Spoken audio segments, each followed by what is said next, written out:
I just think there's more to it. I'm telling you, Israel's trying to keep the war going. They want a global war. They want the region to light up. They want to involve America into a war before the end. I think Israel wants to start shit, and if it means starting shit with the Arab Gulf, then they don't care.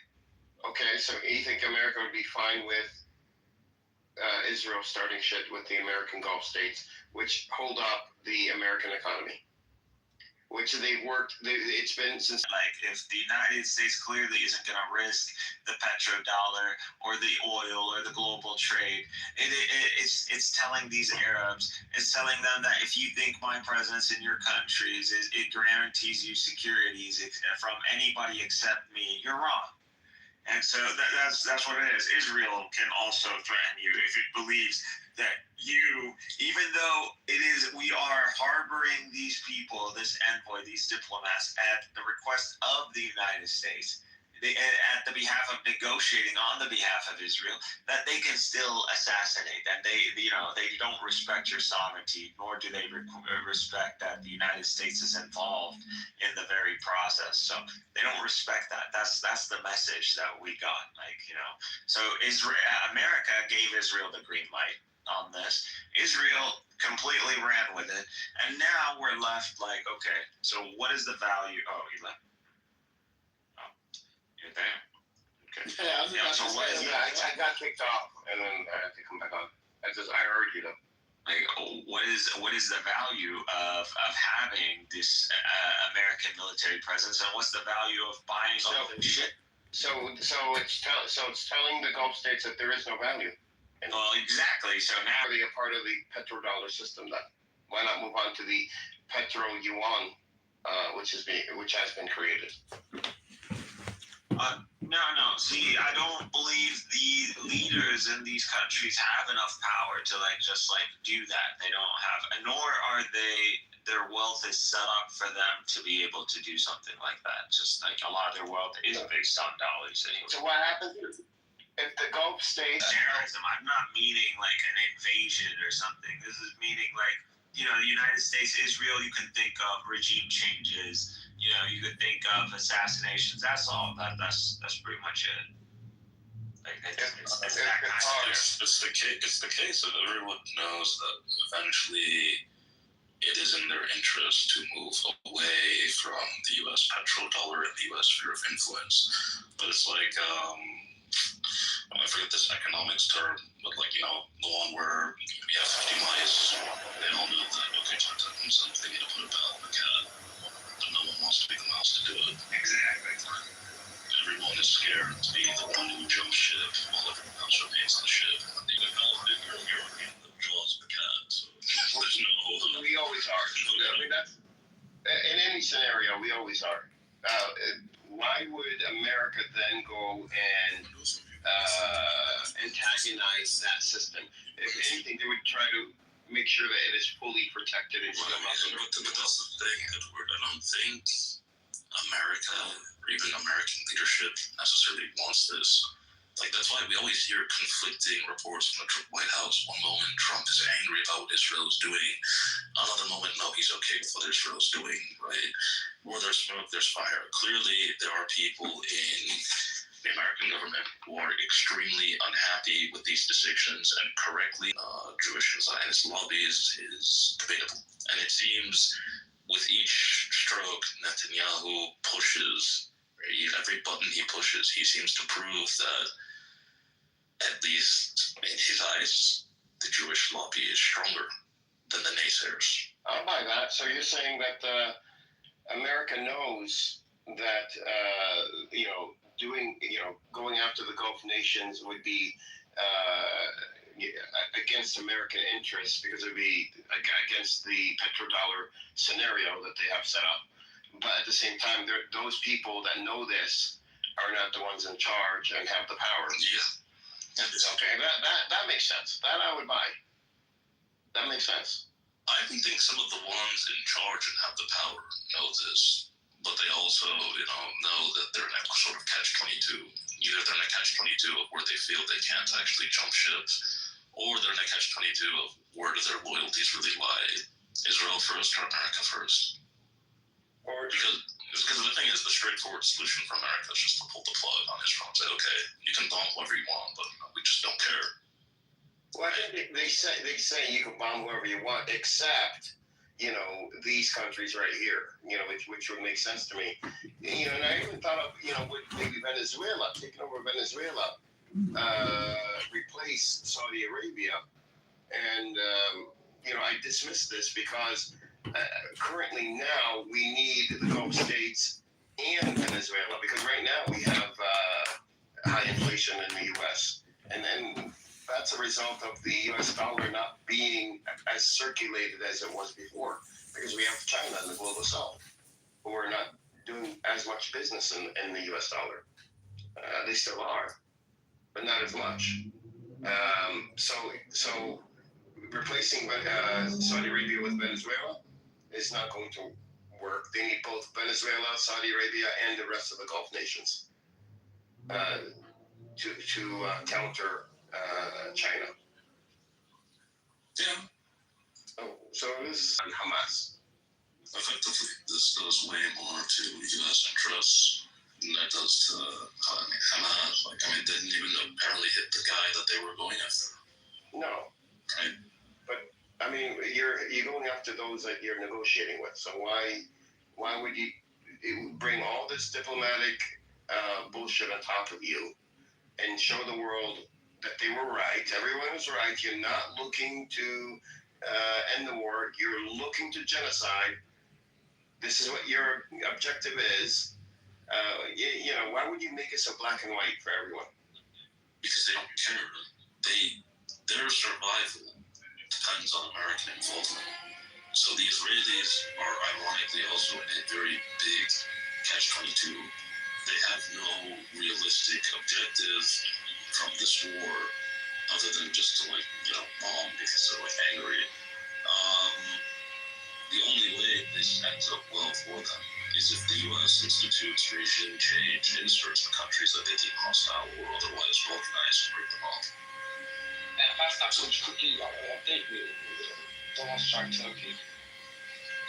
Mattel did that better with that network, so paying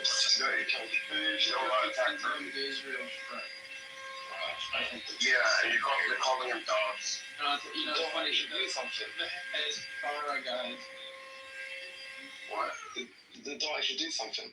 That's just what. Somebody was just calling me. I was just saying the Hezbollah trolls on Twitter.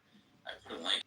There's no doubt that was people initially thought that it was like a bullet that ricocheted off his chest into his neck, but he wasn't wearing a vest. And if you rewatch the video, as graphic as it is, it's a straight shot entry into his neck. The blood wouldn't have spurted out that way.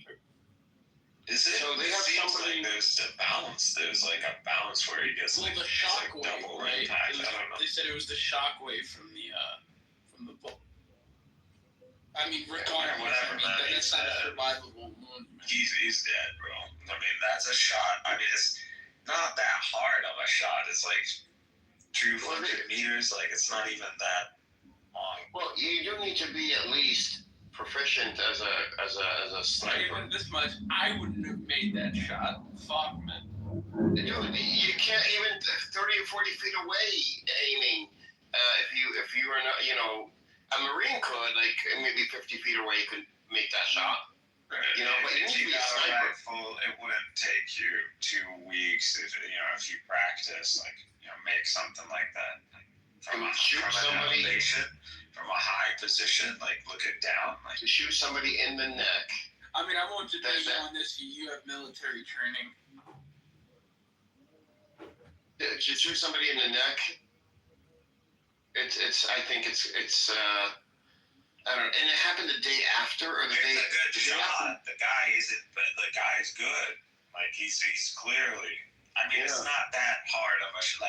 There's no wind resistance. It's not that long of a shot. It's just a close range. It's, you at an elevation, it's, in a campus, it's contained. There's no wind. It's all contained. So it's not a bad shot at all. But still, what they say, Goo, about you don't need to be what is his name? Hitman. You don't need to be Hitman to make that shot. guy that caught the right guy. The guy that they, Suspect. yeah. The right guy that anyone thrown in as some purification. Wait, who is the suspect? What is he like? Or I don't know if they caught him yet or not, but they have $100,000 Yeah. reward for anyone. He's like some weirdo, like skinny. It's really hard to tell. Like, There's like videotape of the guy getting arrested or something. There's any convincing evidence besides them telling us they caught the right guy. I don't know. well, they caught the old guy first, and they caught a second guy, and they released them both because they weren't the perpetrators. And now there's this new guy that they have. They're trying to make up a narrative now. I think they're profiling at this point. So what's this new guy's name? Is he a white guy? They have They it, don't have but they haven't released it yet. They're saying they offering $100,000 reward for anyone leaving to any information about this guy when they're not releasing any information about him to They begin with. told me if you find him, then it's unlimited. It didn't happen. $1,000 is enough. Like, especially with something like that. That's like you could easily get hit with like co-conspirator or accessory to which would be considered terrorism because campuses are a no firearm zone. $100,000, Yeah, but they're not releasing anything about the person that they want, but yet they're releasing a reward. I'm saying the reward I don't think is enough. Well, I mean, I don't know. I think the No, FBI that's is my opinion, desperate Tony. at this point. I think the FBI is desperate. I think the FBI has switched to like profiling, and this guy, because he's wearing some sort of American flag thing, probably following some sort of like the first thing I would have picked up is the university campus, like cameras. They clearly they have cameras, obviously. So They have cameras. So this guy though, do we have a picture of him? Yeah, there's a picture Yeah, they of him. posted on X. It's going. Oh, we do. Okay, that's why I was asking. Like, glasses, hat, wearing a sweater with an American flag. Nigga, who's we? Fuck the FBI. Isn't he? Is he a white guy? What It is looks like a white guy, yeah. Yeah, it's definitely. He's Italian, but he's Ashkenazi. Oh yeah, maybe. Who knows? But apparently 4chan, I don't know if you heard about this, Edward. Yeah. They conducted like their own little investigation. Of course they did. Yeah, and apparently it's like some like fucking like weirdo trainee. The ATF agents did say that they found like anti-fascist, like pro-trans fucking freaks, and it's funny that like. And I'm not denigrating Charlie Kirk. I mean, the guy's dead, but like, it's like really, Charlie Kirk is a fucking Nazi, fucking Zionist, evangelical. What are we doing? But he was becoming like he was turning, dude. He was turning. That is true. He was critical of Israel. He was getting. Yeah, he was talking about Epstein and Mossad. He was even having like a lot of anti-Zionist voices speak at TPUSA. So he was getting like a little cozy. Now, like, I wouldn't put it past Israel to, like, take out one of their own, to be honest. They've done it before, like Robert Maxwell. What's like explanation?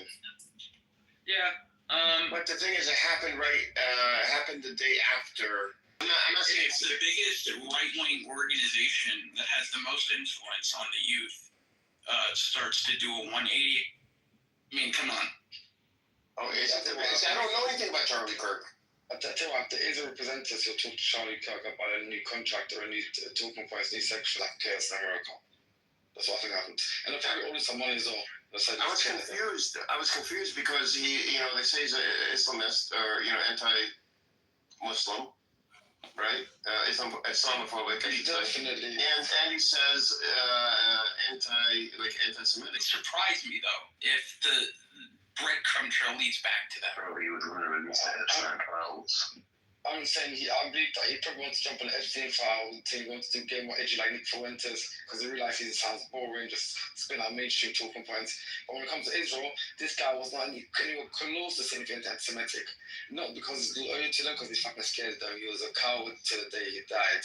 And if he said something edgy about Israel, it was like on a tight leash. So he was a sucker for Israel till the day.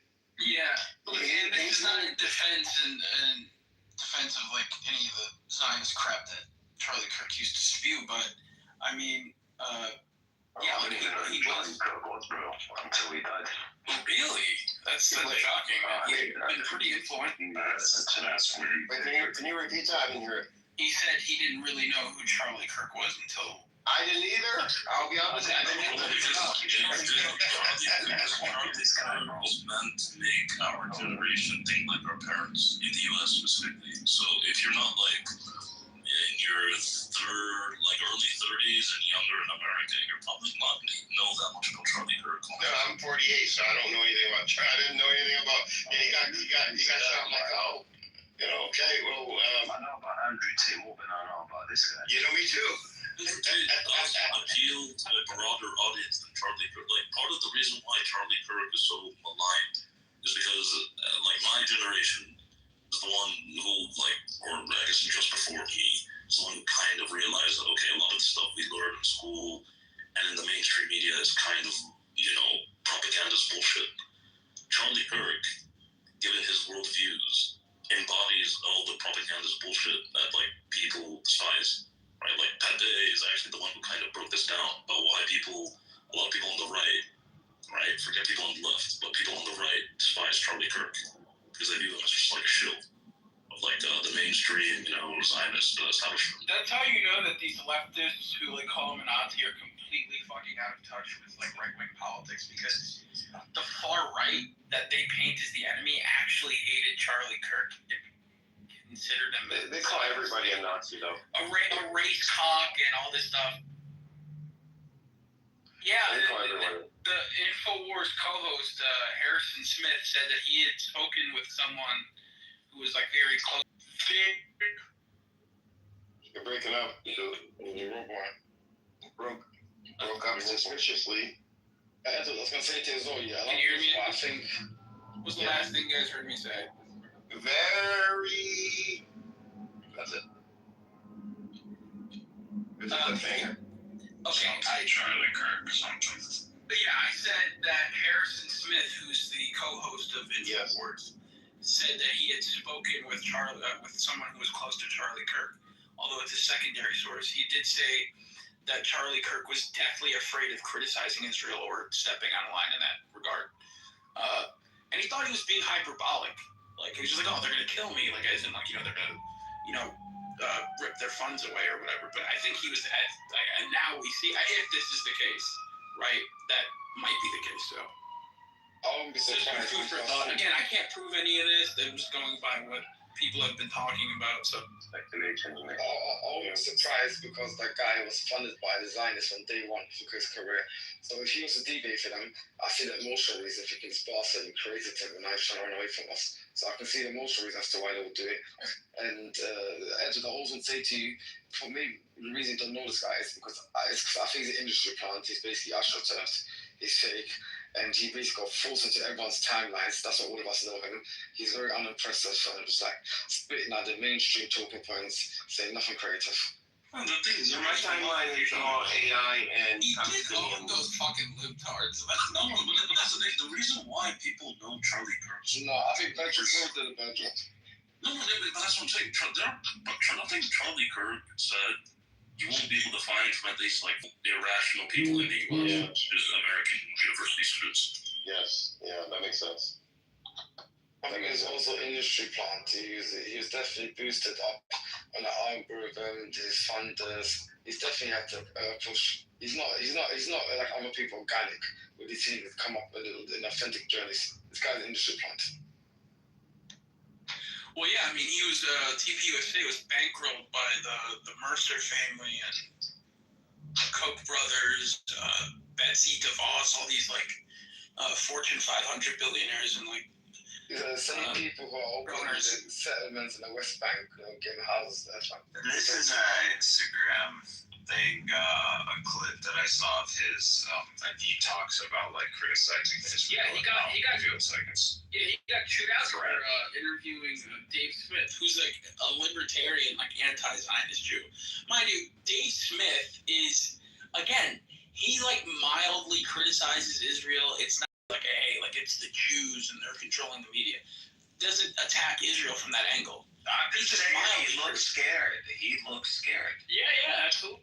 My favorite Jew from that angle is. I mean, look at him. Look at this video. He looks like he's very careful in the way he's, selecting what he's about to say. Like I don't know. There's not a lot of people in this world that you could get an American to like kind of be that careful. Like, You don't know about Max Blumenthal? Yeah, that piece of Raising him. You don't like name. He's some Israeli turned anti-Zionist or whatever. Aaron. And he wrote an article. He wrote an article covering up for the dancing Israelis on 9/11 and said, "Oh, they weren't really celebrating, and we need to be wary of Aaron anti-Semitic." His name, Aaron Marte. Not Aaron Matei. It's another guy. Fuck Okay, there's only two guys I like. I don't know the rest of the clips though. Yeah, I don't know the. Blumenthal was a sharp shooter, bro. He doesn't hold back, bro. He's a sharp guy. Blumenthal was the one that went to Israel and the West Bank and did that tour last year and exposed the stage. Sheen, that's his name. You're right, but he's a brave guy. He was doing that stuff way before everyone knew about Palestine was going right now. He was in Israel, he was showing people how fascist the people are. Max Blumenthal is probably one of my favorite journalists of my lifetime. He's amazing still. I agree with him everything, but he's amazing. His October 7th documentary, I can't deny, was like really. Even he exposed the stage that Israel had set up at the border of Gaza last year. With the oversized binoculars and the school buses of teenagers, or from high school or junior high, whatever, that were coming in to get on this stage, this platform, and to use the binoculars to see if they can sight Palestinians being killed. And I mean, he was the one that exposed that, and he was there when school buses were pulling up. So Israel is saying that Qatar has to choose now either to condemn Hamas and kick it out, or Israel is going to do it for it. I mean, this is getting. I think Qatar's really angry, and they're really talking to the GCC countries, trying to get a response. But I don't think Qatar's going to lay flat. No, Qatar is a very powerful GCC country. They have spent their money wisely, and they have a lot of soft power. I'm just loving it, dude. Like, they're calling them out, like, straight up. Like, hey, we're calling you out. Like, I'm not as like, I'm like, let me get this straight. You guys are calling me out. I'm like, yeah, we're calling you. It's like, okay. But they're the mediators. And they're pushing to It's funny about it as well. They push them to Iran's hands. They're talking about was geopolitics. It's no secret that really Qatar is the intelligentsia. It's the beating heart of the cause, of the Palestinian cause. It is seriously like Al Jazeera. If it wasn't for Al Jazeera, like honestly, I don't know if it would have been a cause. Right. And if it wasn't for the financial support from Qatar, again, they pretty much bankrolled Gaza. But it went through Netanyahu, the millions of dollars too. Oh yeah. So it's not like this is new. And on top of this, it was a delay. Doha, I mean, gave people in Gaza some semblance of life under Hamas and in the line of a siege, in a time where Netanyahu was going to Israel was going to conduct such an attack to begin with eventually. Of course, yeah. But Israel sent their delegations multiple times to Doha. So they legitimized the negotiations and negotiating, and the U.S. did too. And the U.S. wanted Doha to be the mediator, and no, this is them flipping the table, dude. They just flipped the table. They're done negotiating. They're not negotiating after this. I agree with Edward though. That's really exposed himself, because I watched interviews with a Qatari official with CNN, and he really destroyed Netanyahu. He didn't make no personal attacks. He simply stated the facts, talking about how he's broken every single rule in the rule book. This guy's not civilized, and it's so because when he's running the unprecedented thing. Yeah, he wanted the floor with him. Yeah. He really did break. I mean, Israel did break massive rules, diplomatic norms that just aren't broken. and it did do a lot of damage No, to Israel's credibility. no chivalry in war, right? That's what they say, right? That's No. But, except for diplomats. The whole UN Assembly pretty much was a grilling session for Israel, not one person. And all the Arab countries use the word Irhab al-Dawla, which is like what is the word in English? Irhab al-Dawla. What is that, Mikhail? State-sponsored terrorism. Oh, Yes. Not one country didn't say that word. Oh, wow.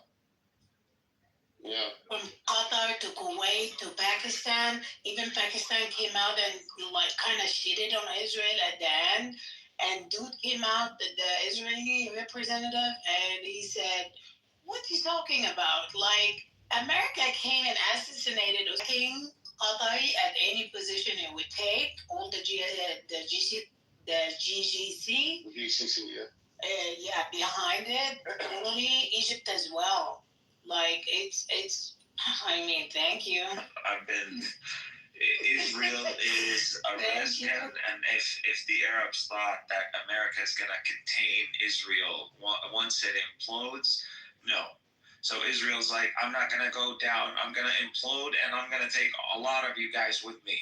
And like, who wants to start shit? Like this is what the Israel we're seeing today. And I don't know. You can enjoy the airspace, and then we're gonna fuck you on the ground. We get millions of people on the fucking borders. I mean, we Arabs don't want a total war with Israel. The Jews, we don't need a total war. No, we don't. They can do it themselves. Yeah, implode on your own. Don't take us out with you, you terrorists. Yeah. You have to realize Israel is a rogue pariah state, right? Well, you just realize this? And it's also, I've heard about the prediction that in 80 years, that is never Yeah. And it's came to 80 years, so it should not repeat itself. Yeah, it's crazy. I mean, I don't believe in that kind of shit, but I can't deny the pattern. I mean, I just can't deny the pattern. How many weeks has it been since like they announced their operation on Gaza City? Like, has it been like 2 weeks now? What? It wasn't. They scaled it back to the operation. What they call it? The gate, opening the gates of hell, which is a scaled back version, which I forgot what it entails. But it wasn't. Well, I know. How many gates? It doesn't even have a nice ring to it. Like they've been saying. But they're not. But it wasn't about going into Gaza City, though. They came into Gaza City at least 4 times. Well, they're on the outskirts of Gaza City, and they have gone in and gone out very quickly. But actually going in, destroying and occupying, that they have not done. Don't you see? Destroying the buildings. You get the true mentality of Israel behind the military operation names. You truly understand Israel when you really focus on the operation. I think the name was chosen to overcompensate for the fact that the operation was not going to be going into Gaza City and occupying or destroying Gaza City. No, they want to torture us, dude. That's what they want to do. I don't think they're ready to go in. I don't think they have enough resources to go into Gaza City. In the meantime, I think they're afraid of going in. In the meantime, they can mow the lawn. No, mowing the lawn is way. I mean, we're way past mowing the lawn. Mowing the lawn was just, cut down. Destroy a little bit of Gaza. Here and there, just enough to disrupt their economy, make sure that the people, like you don't grow. You don't grow. That's what mowing. Here, it's about tilling the land. If you want to use another the similar analogy, because there's no lawn to cut down at this point. I'm so confused. How did so many men decided by some fake Christians? There are no more Christians. They're all dead. All the saints are waiting to be resurrected when Jesus comes. All the Christians are dead. All the saints are dead. When Jesus comes, they'll be resurrected. That's what they would be doing. That's what they should have been doing all these decades. That's an actual fact from a religious point of view, but just beyond that, just a human experience. Like people under the rubble, poor people caged up like animals, the land getting stolen, The mainstream of churches. the land. Like it's like every movie. This already. Huh? The mainstream churches condemn this already. But, You know what? To be fair to the Catholic Church and Orthodox Church, it seems like the most aesthetic church, the Orthodox Church obviously got the most aesthetic. But oh my God, these Western Christians, they're ashamed to the name of Christianity.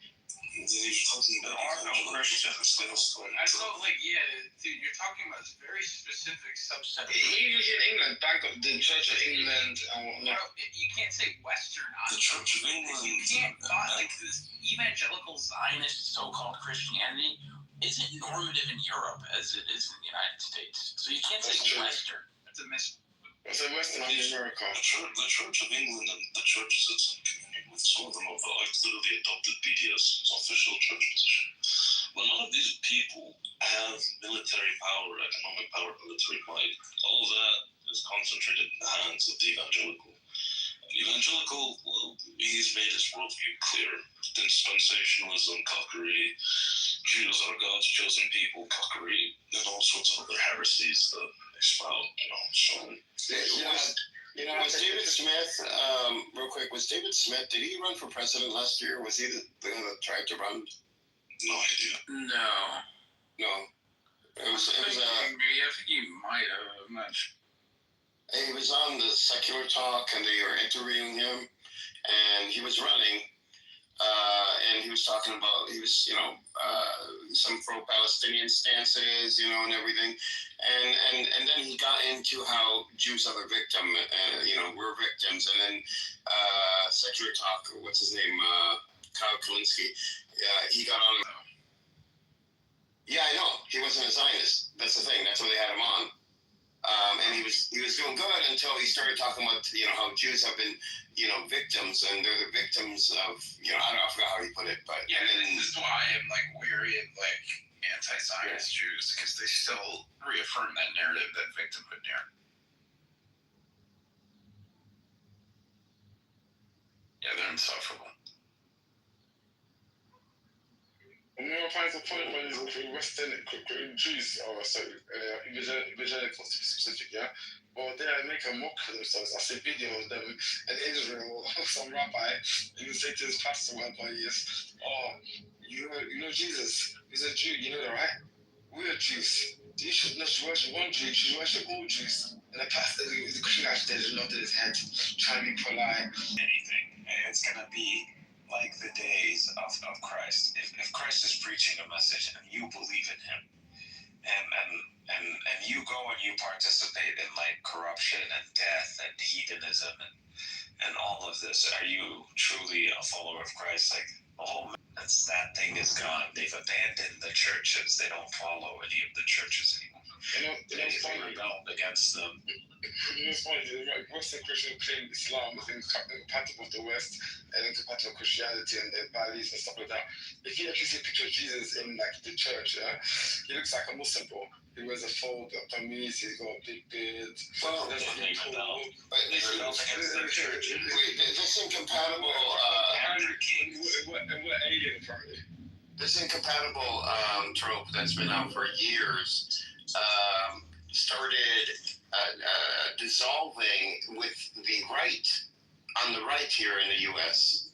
because of the agenda, the left-wing liberal agenda that they tried to force on all of Americans, and then some Mr. I don't know how this happened, but this Islamic values started lining up with I don't want to say Christian values, but they call them Christian values, Republican values, and they wanted so they wanted to work together. I've so many Republicans have come up to me saying, how do we work with the Muslim community because of what's happening in our schools and this whole big liberal agenda. And we both, and the Muslims knew about this before we did, and they set up their own schools and we didn't. And, you know, how do we work with them and to get them to work with us? And I'm like, well, they don't need you. We don't need to work with you. You shit on us for, 25 years, more than that, but since 9/11, and now you want to work with us, But yeah, strangely enough, that Egypt the compatibility. Egypt is like, yeah. By the way, the security of Qatar is the security of Egypt. Qatar is. Oh, really? And they sent yesterday. They sent like a very high volume warning to Israelis, because like if anything happens, we would open the gates of hell. You know, confuse me. From a geopolitical point of view, America's own hegemony over the planet they got, right? It would make sense to have friendly relationship with, the Gulf countries, even Iran, because of the amount of natural resources to have, gas, and, you'd be thinking... Dude, we're talking millions of people. Where America gonna fight? Like, America gonna fight all of them on their land? They can get decimated. But instead, it is actually the opposite of what a geopolitical strategy should be, right? And why would that be? It is because it's not really in charge. It's the subject state. And the subject by who? By Israel. Subject government, not state. Hey, I'm sorry. We can take on Israel. We just don't have the capability to do these surgical strikes on Israel, so we don't have that Air Force. You do have rockets, you just need an alignment. We got weapons of mass destruction. That's what we got. We got ability to go to war, total war. We just don't have surgical strike capabilities. And at this point, it's like testing. When you open chaos gates, chaos come to you. Like once you start destroying in all of the freaking region around, there is nothing to hold on to. Even the freaking government's gonna fall. You started a domino effect. I don't think there's any doubt anymore. It's gonna go there, and the next theater is Syria. The next theater is gonna be Syria. It's going down. We've been saying that from the beginning. This is not gonna stop. Mikhail, what do you think about Syria? Do you think that's sellout or do you think we're Muslim? I think Syria is just gonna, this is gonna be the Arab horde. This is where it's gonna show up from, Assyria. The Egyptians are gonna do their thing. And the Turks are gonna be there. This Arab horde is gonna come with Turks, backing them. So it's. If this is done. It's a done deal. UAE is done. UAE is unredeemable. It's trying to correct as we speak, trying to align itself again. So we see. I refuse to even support a country to go on holiday. I think economically the trajectory isn't in the favor of the United States, and I think if the conflicts that we see in the world are not gonna they're not calming down, and they're just the two trajectories that they're going to grow. We're looking at a global conflict eventually, regional conflicts that are escalating, and they're just going to eventually meet. And this seems to be what's happening now. And it seems like the world is boiling. I didn't know shit about Nepal, and then all of a sudden these guys are chasing down their prime ministers, and they're burning everything. Look what was happening right before. America says death to America, death to Israel, and it was big Satan, small Satan. We should start doing big Satan Israel and small Satan UAE. Then a Russian dance, man, Muslim world one. You stole it from Iraq. Nasılsın kardeşim? Look what was happening before October 7. It was like infiltration to the education system all over the Arab world. Is he speaking Turkish? I have no idea. He's trolling, kicking down. He was trained here by Prince. Like big thing. What's happening?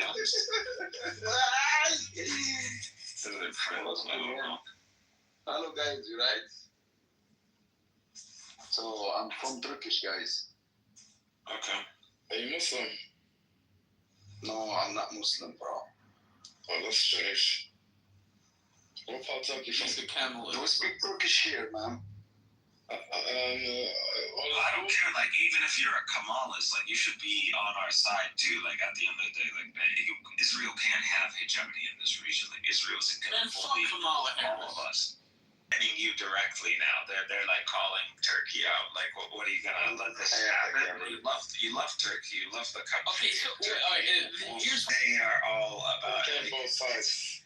The Turks gotta play. The Turks are more in. I don't think you understand what it means to be a NATO member, bro. Like, what are you talking about? I'm playing both sides. They are a member of NATO. That means they answer to the United States. They have coordination with the United States. Okay, sure. So what? I wouldn't just call that coordination. I mean, but that leaves you up on a level of a military standard. Like, if Turkey wasn't part of NATO, how would the Muslim world even? Turkey's fully infiltrated by America.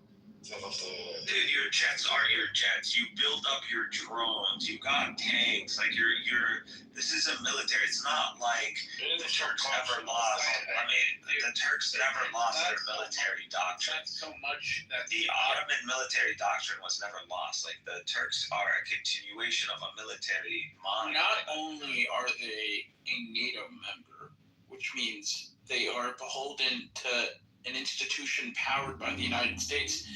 Mikhail, they're hosting American nuclear weapons. Yeah, which makes them even greater of a threat. Like, wait a second. Like, if Turkey wanted to go rogue tomorrow, let's assume a scenario. Do you think, like, Turkey can't? Like, is it like an impossible thing? Like, what? They're not going to be able to launch their aircraft like anymore? Yeah, but they don't. Oh, are you talking about nuclear? No, I'm talking about, like, just go, like, rogue against NATO, like, just disconnect from NATO. Like, I don't want to deal with you guys anymore. No, that's not how it works. Sorry. I'm just saying, let's assume there's, like, I don't know, some Islamist takeover. I don't know, some hostility. Like, a war with Israel and no response from NATO. Turkish military is totally capable of engaging in military operations across its borders without any assist by NATO. I don't doubt that, hostilities are there, and it's only going to go down from there. Yeah, I'm sure things are going to happen. There might be, a proxy war that might take place. They might sever ties diplomatically. I'm sure that's going to ensue, right? The more things heat up in the region. But to suggest that Turkey is going to pose an existential threat to Israel by military means, I mean, that's preposterous. That's never going to. I don't believe that. That this coalition, this rising coalition, is going to be desiring to engage in a total war against Israel. The whole thing about Israel's containment, like, it's going to implode on its own. It's already is. We can't get rid of the Palestinians. The Palestinians, that reaction is so violent. It's just they're imploding already. So we just got to contain them. Okay, so what holds Kalani Syria from diplomatically supporting Palestine? They don't have the power. What do you mean? Wait, say that again? He already, like, supports us. Like, what do you want from him to do? Like, wait, what do you mean by support you guys? Like, he doesn't condemn. What do you want? What do you want him to do? Military? I mean, they don't. Wait, what do you want him to do? Why was this so easy for Iran to do on day one of the overthrow of the Shah amidst the Cold War between the U.S. and the Soviet Union? These Iranians got oil. Syria got nothing. Well, they have nothing. Well, they surely are a huge geopolitical chess piece enough for the Russians to get involved. Yeah, they are pretty significant. No, for the Chinese, for the supply lines, trade lines, yes. But what do you want the Syrians to do? They're rebuilding their own country. It's not like they could do much for anyone else. They gotta build up some infrastructure, some economy going, and get, like, Turkish bases off the ground, and building infrastructure. We gotta build the infrastructure. Like, yes, building infrastructure and bettering the country economically means getting closer to the West and cozying up to the United States, which is something you don't want to do if you want to antagonize Israel. That doesn't make any That's not sense. They want the sanctions, No. dude. That was the whole point, to get the sanctions removed, and that was the whole, and it worked.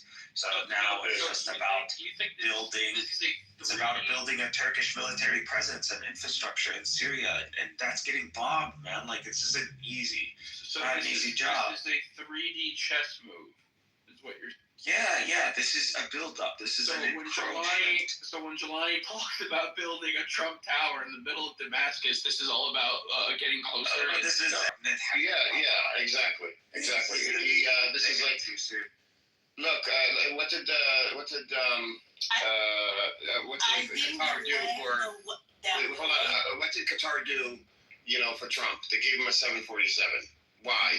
They couldn't do anything with it. It was 13 years old. They had no buyers for it, and they're like, "I'll just give it to this guy. It will make him happy." They also did it because they're rivaling. Remember back in days when Saudi Arabia and other Gulf countries put boycotts on Qatar for those years, and America supported it. They're also basically trying to get Trump's influence over other Gulf countries, over Saudi and stuff like that. No, they gave that 747 literally because they couldn't get rid of it. Like they didn't know what else to do with it. They had so many planes. I want Mikael. You still haven't articulated how this is going to result in the absolute downfall of it. Check Pakistan. How Pakistan got its nuclear. Israel wants to do. Nothing that has transpired.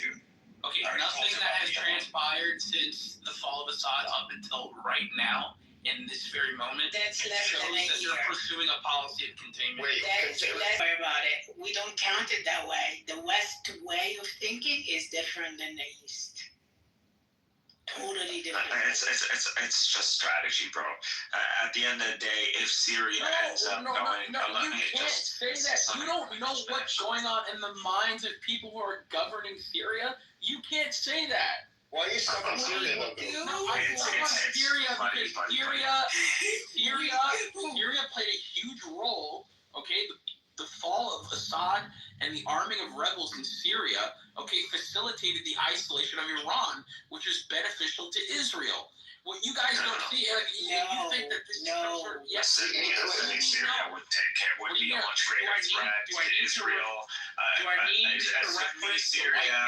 Sunni Syria would be a much greater threat as That's Sunni not true. Syria. And there's already known Is a much Mikael, that's not It's a much more serious threat. Yes. Mikael, Who's taking over Syria right now? Mikael, that's not true. That's not. No, I That can is read you the clean. 100% true. I can read you the clean break policy paper and the Oded Yadon plan. You didn't know the clean break Wait. This is a cult. Assad is a bitch. This is your sectarian getting in. This is your sectarian No, getting in the way of your. it's not. thinking. It's Wait, let me explain. the roll of the dice. It's not. That's a bitch. Look at his feeble face. I'm not gonna let this fucking Okay, let me explain. we rule It over doesn't us. matter. Not only that, According, you claim to be a It's not about the if you would let me he finish protects speaking. their If you let me finish speaking. the Syrian military is garbage. If you let Come me on, man. finish Look at speaking. this fucking tanky military. Like, what is this? If you're World War II. because you try Hold on, you're on a roll. Hold on. What are you like? We're gonna liberate Hold on, the and then you celebrate World War era army, like Assad's Cold War era army is gonna liberate us from Israel. Nobody said that. This is acting the They game are of using to play on the minority. Like, how could you Israel, see that? since we're gonna put it all out on the board, Israel is using Assad to facilitate the Yalon plan in Syria. That's No, what it that's is. not true. It's Yeah, the that's dynamic what it is. opposite. That's Have you read the Yalon plan? I don't think you've read the Yalon plan. The plan was to have a Sunni state in the middle of Syria, with a Druze state right near the Exactly. Golan So they Heights. want to cut it off. An They want to cut off the Alawite country on an ethnic line. state. And who's asking for that? You guys aren't letting me finish because you guys are speaking about things you haven't read about. In the south, near the Golan Heights, It's true. It's going to be Druze. We already know that they want We know They want the Alawites and We're Latakia. Arabs. And then, you're Arab, so you know everything. No, we know the game. We know the Okay, so the game. Arabs know It's been We know know the they game. want to make them, they want to turn it into ethno states. We know they want to do that. We we know. But the reason And at they weren't core, able they to want do a that. Sunni government. Okay, dude, just calm down. So if I'm gonna go and create ethno states, like if I want to do this in America, I swear we had this conversation before. If I want to go do this in America today, what I would do is weaken white people. That's what I would do. Why? Because white people are the majority, and they're the overwhelming majority. So I have to weaken them before I divide America into ethno states. And the same thing in Syria. If I have to divide Syria into ethno state, I'm going to have to weaken the main demographic in Syria, which is the Sunnis. Because the Sunnis, Actually, they're everywhere. you just need to That's not- you just need to weaken the governing ruling ideology. That's The not- Alawites. Yeah, We're that's not the Baptists. Odeon plans. Those were nonsense. They was always the libertarian. No, you want to the divide. Alawites, You want to they're divide You the have no Middle idea East what into you're small talking about. I ethno encourage sectarian you. states. I encourage you to read the hegemony. Odeon plan. Again, you speak about things that you haven't actually read. I'm Okay. literally You see it describing on to you Twitter. exactly what it See it is. on Twitter. No. Back on Clubhouse, you We've read it You on don't actually- Clubhouse. I've pinned it in the pastor knows. They've seen it before. I've been popularized. If you read it, you wouldn't have come to such preposterous. No.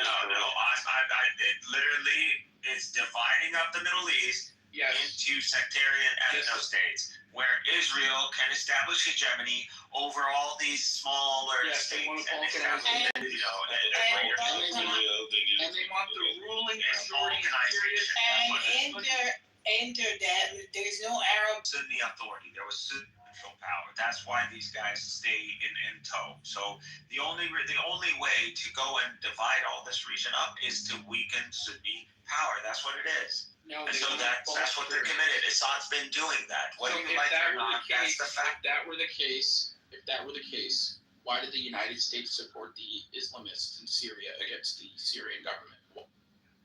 If it's a net negative to the interests of both the United States and Israel, why did they support the rebels in Syria?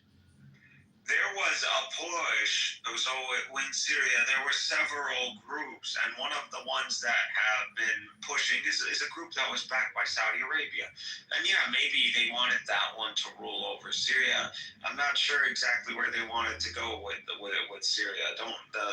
Everybody knows that revolution. There were so many factions backed by so many countries: Saudi Arabia, Turkey, United States, France, even. Like there was so many foreign actors in that. But that's what it was, and then Russia kicked in. And if that's what it was, with all those foreign actors, basically funding this foreign terrorist insurgency, I mean, what was the ultimate goal? I'll give The you ultimate goal was the toppling The of ultimate goal was to just Assad now was occupied by Russia. It just gave Syria to Russia at that point. So Syria was now under Russian control. I believe it was better for the West to have a Syrian Russia than it was for them to have a Sunni Saudi, Syria, or an independent Syria, or whatever, a Turkish-backed Syria. So yeah, it's beneficial. That doesn't make it hosting your category of Russia. This is just not. Are you telling me that Russia opposes Israeli interest in the region? I'm not saying they do, but what I'm saying is that Russia did So it is at least in the favor not of letting me Israel. finish. It's in You're the not favor of letting me Israel, finish. right? You're not letting me It's in the finish. favor of Israel. You're not letting me. But it is. No, it's not in the favor. No, it's not in the favor of Israel because Israel did not want. No. I think it's not. You can't beat The reason that why the logic. Russians intervened in Syria is to prevent a Sunni corridor going all the way up to Chechnya, which would have been a national security liability. That was in their They're interest. still thinking about Chechnya. Chechnya's gone. I'm telling you what the Kremlin The Russians are. and I think you're completely out of touch and you're forgetting the amount of influence that You guys Islamic are State had on the Caucasus. It's about Chechnya at the end of the day. Please read into Russian foreign policy. I know what you're talking. Yeah, dude, every Russian of every major ethnic demographic still has a very deep distrust and fear of Chechens being in their society. Like a lot of Russians. What does this have to do with Syria and Russia I having just access to explained to warm you they waters? don't want an Yeah, warm Islamic water. That's what they want. They want warm waters. going to the And they've put themselves in a place where they're working in the interest of Israel. So meanwhile, they're practically the broke queen, the Israel and So, Syria. You don't think there's a connection between the rise of ISIS and the intervention of Russia in Syria? Yeah. They're directly correlated. They wanted Assad begging on his knees for the Russians, like selling everything out. Wait, and he who's they? did. Who's they? I believe the West, Russia, Israel. The West was vehemently opposed to Russia's intervention. Exactly. Listen, the West didn't want the Arab Spring to happen. The Arab Spring No, happened. in fact, they encouraged it. They You're a did. liar. You know what you're talking about. No, No, that's not true. The This is Arab Spring did happen. No. And the Arab Spring was a matter of time. We're talking about a I'm sorry. Gaddafi. And what did he say? Oh, this is going to ignite a new Arab Spring. This is in our interest. He said that in the email. I'm We're just sorry. gonna disregard that. I'm not Gaddafi. Hillary Clinton says in her I'm email, gonna the best way to help Israel is to overthrow the government, topple the government of Bashar al-Assad. Yeah. Just completely disregard what Hillary Clinton said, right?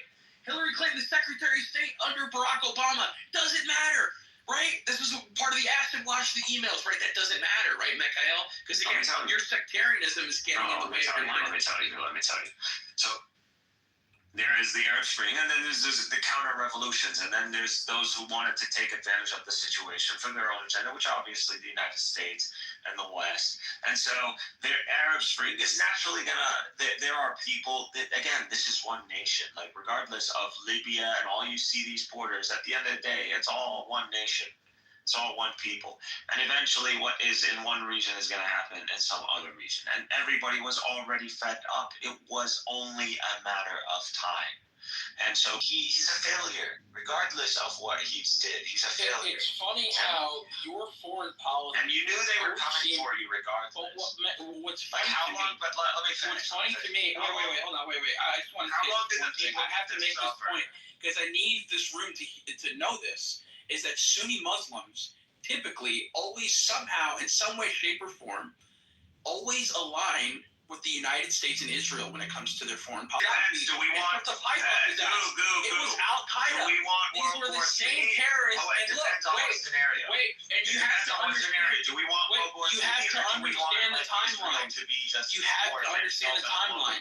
Which one? You have to understand the timeline. I don't really want After World War Gaddafi, III. After Gaddafi was killed, right, it led directly into the civil war in Syria. Directly. Those same rebels then started flooding into Syria and started antagonizing the Syrian government. This is also we know where the revolution began. This is also something that was noted in the exchange of emails that Hillary Clinton had. They were watching this from start to finish. We know the early protests. We know where it started. We know the people were killed. We know the graffiti that it all started with. We have the whole narrative down. We know that there's been previously a history of uprising in Syria against his very father. We know that there's over 100,000 who were killed in that. So we know that there is a Sunni consciousness. There is a Sunni consciousness in Syria that is oppressed. And view Assad as an oppressor, and view him as someone who is a godless motherfucker who just uses Israel as an excuse to continue his military dictatorship. And that's what it's all about. And then he uses Arabism to hide that he's an Alawite motherfucker. That's what it is. And he has sold his soul to the devil. So this guy and his father have used the struggle. Wait, but what's confusing? And the only thing that has been working out. The only thing that Assad has been progressively succeeding at is that the UNO plan is balkanizing Syria and putting us, and now we see the Kurds, who are now backed by the United States, they're putting up a front. And we got the Druze, who are half-armed by IDF Druze themselves, or by their weapons and their snipers and their night scopes and shit, and by tactical air support, apparently. So that's what we got. And we got an Alawite population that still has Druze, still has Ba'athist sympathists, and now they're trying to do this Alawite jihad movement, and now we're seeing some SUVs being blown up. So this is what we have. This is Syria post Assad. This is what Assad got us to. So now we have to deal with all this. Now we have to go and subjugate all these motherfuckers again. So this is what it is. We see that this is a combat. You're combating Sunni presence and dominion over these lands. That's what it is. That's what's happening. Wait, are you saying that? And that's what Israel does. Wait, German. Wait a second. So are you saying that because of the overthrow of Assad, that Syria is now in a perpetual state of destabilization? Is that what I'm saying? That now that we've removed the shithole that is Assad, when we've tried to assist this de-animation of Syria that is happening, this is the aspect. This is the spectrum that you're seeing. You're seeing all these. You're seeing the sectarianism, and you're seeing these ethno states that are literally about to pop out. You literally they're literally. Okay, but who got us? That's literally the goal. Who got that us was to the the goal, state? Mikhail. That's the No.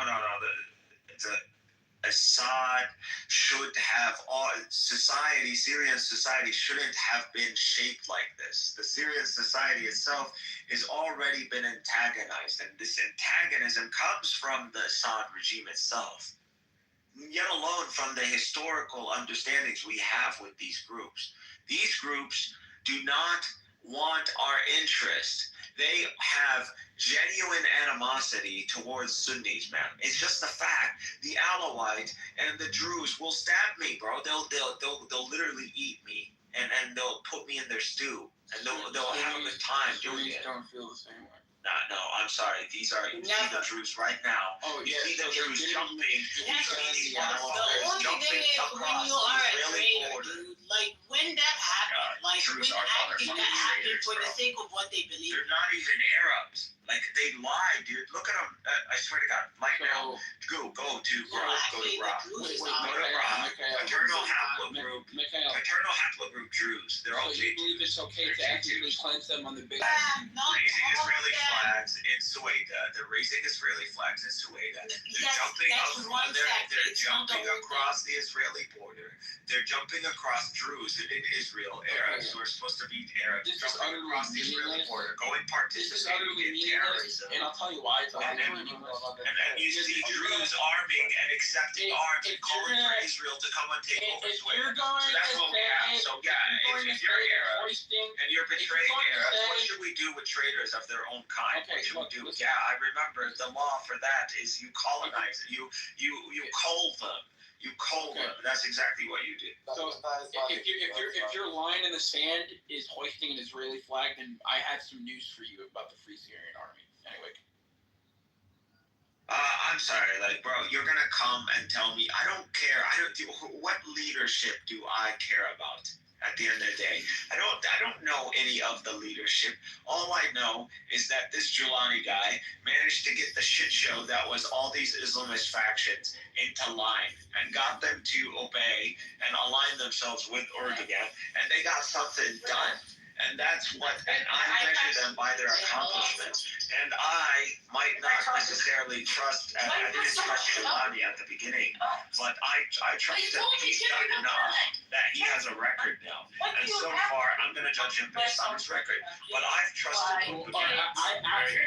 So if Erdogan backs Giuliani, then I'm going to give Giuliani the benefit of the doubt. And so far, Giuliani has kept the Syrian people pretty happy when it comes down to standards in the shit show that is post-Assad.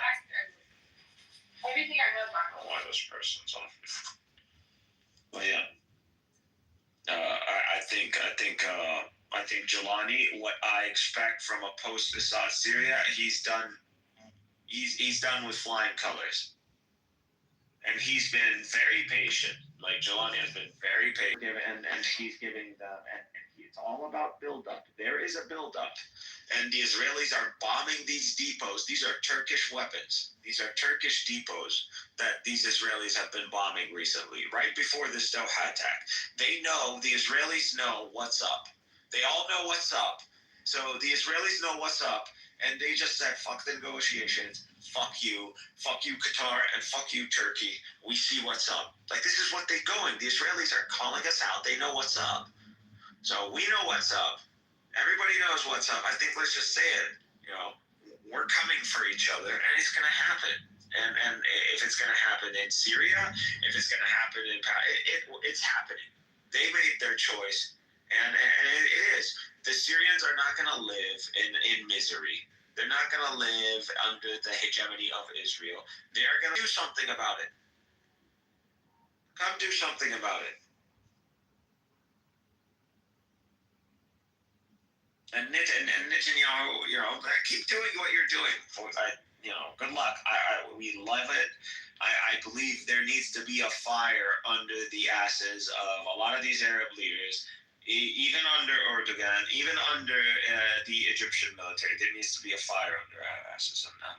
Sure, I want Bibi to be this fire, and if it's going to cost us some, some civilian escorts, good job. I want it. Let's go. And not to be like a crazy person here, but if anybody saw the UFO footage that apparently has been circulating, and you had like the congresswoman from Florida bringing it up, the representative, and saw a UFO get hit by what was it? Forgot what that missile's called. But they showed it getting hit, and it just kept flying. So I'm just saying, if that footage is real, there's aircraft that can take on a missile and keep going. I don't know what it is. No one knows. It's serious enough that military testify. So it seems to be real. I don't know. Saying there are technologies out there that apparently we don't know about. So just like, well, it's not the United States, so I wonder who it is.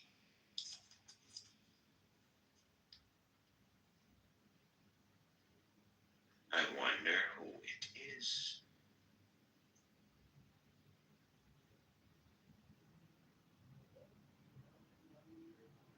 I wants to still dream about Assad and some sort of Iran axis, all that bullshit. Iran was just doing its thing. It got what it wanted. It's controlling Iraq. The Americans are leaving Iraq. They're all butthurt that the Iranians are controlling Iraq, and they're making these investments in Iraq, and Iraqis are making a lot of money, and they're just butthurt about it. So we're gonna leave now, and we're gonna let these Iranians take over. They already took over. So Iran used the region. They used Hezbollah. They just had their way in Syria. They had their little religious orgies in Damascus, and they bounced. That's what happened. Let's be honest. When it comes down to the blood, the casualties of the Iranians, and since October 7th, they're still on the least to suffer casualties. So Iranians are good. They win too. It's they never cared about us to begin with. We demanded some payment for using the cause. That's it. But Iran was oppressing.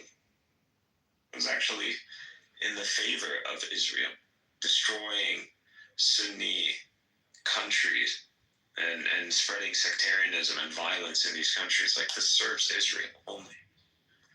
So, and that's why Nasrallah and Hezbollah was so confident. They were that Israel wouldn't decapitate them.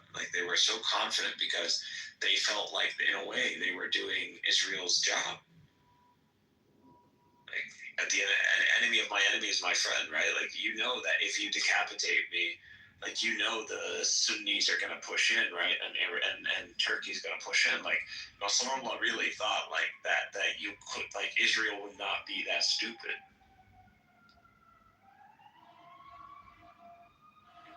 But he miscalculated, and he paid the price. Oh well. Like, I mean, you know, that's what happens. You shouldn't gamble.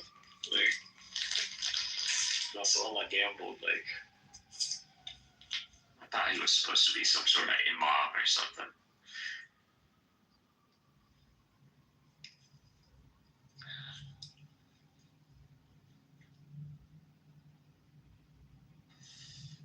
It's all good. I think we need to get our air defenses. We need to get our stealth fighters. We need to build our own shit. Like, this should teach us a lesson. Israel needs to be punished, and we have the power to punish them. So see, but you know, the Arabs have been called out. I think that's ballsy. That's ballsy. I mean, you're itching for it. You see it happening in Syria, and they see all the deep. Don't give away the plot. Like, don't reveal the movie. You know,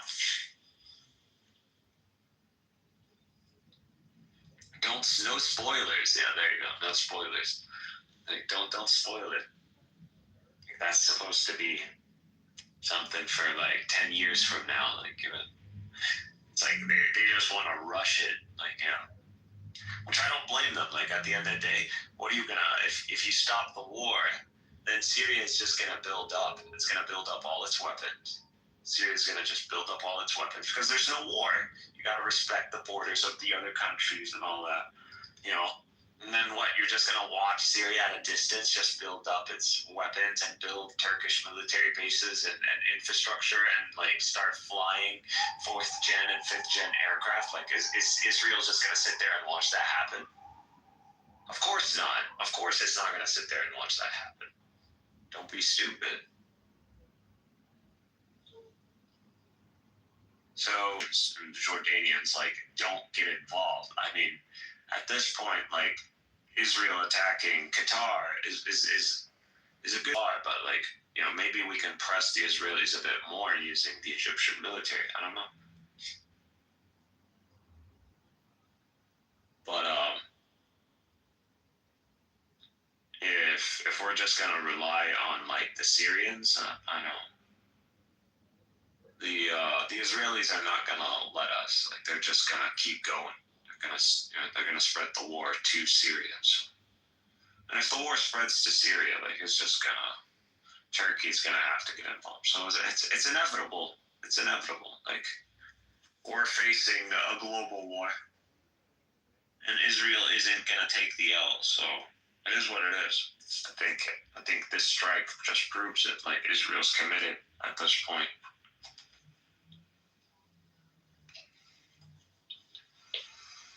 I think, like, the strike call out Turkey is straight. Israel is being very clear. Like, that's it.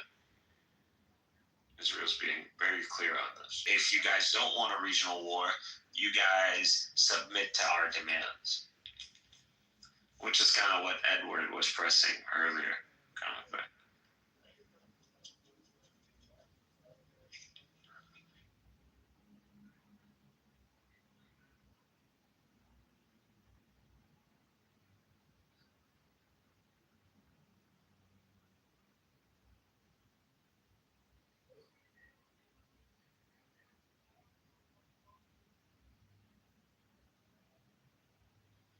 We'll see.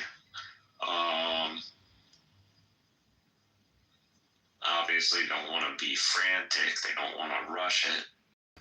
But I think kicking out the ambassador would be Israel's embassies, all that in the Arab world. That would be a start. I think that would be fair. And then going from there, that would be the first response.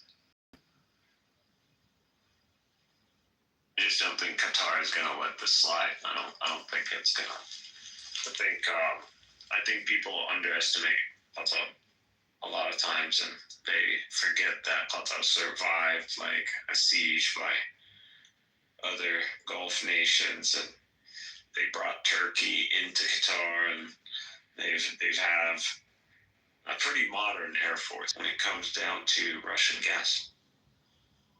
So that and American gas. So.